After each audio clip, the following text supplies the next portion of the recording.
The Registrar of Political Parties says Kenyans who found themselves registered in political parties without their consent have 90 days to resign from those parties or lodge complaints with her office.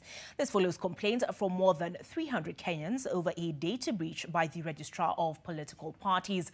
But as Bridget Ngana reports, the Office of the Registrar is now absolving itself from claims of a data breach.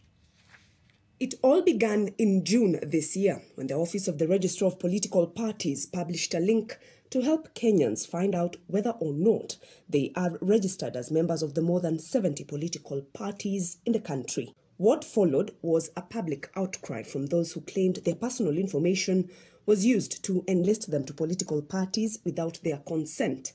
Initially, the Registrar of Political Parties said it was conducting a pilot program for Kenyans to check their party membership through the e-Citizen government portal. But the Registrar of Political Parties has now shifted the blame to the political parties and Kenyans.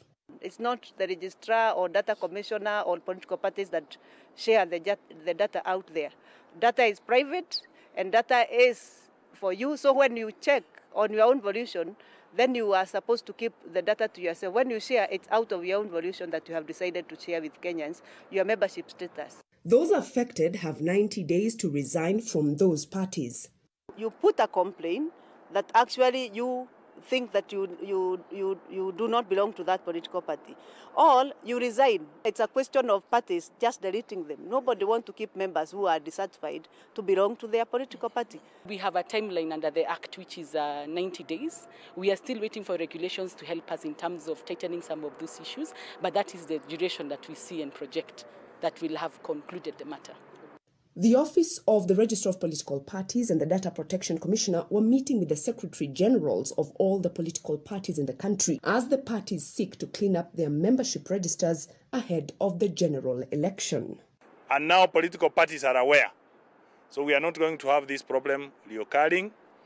But we want to tell those Kenyans who are looking for trouble that the political parties have agreed that they are working together. The Data Protection Commissioner has asked Kenyans to be vigilant whenever they provide personal information online to avoid similar cases of data breach as witnessed with the membership of political parties. Bridget Ngana, NTV, Nakuru.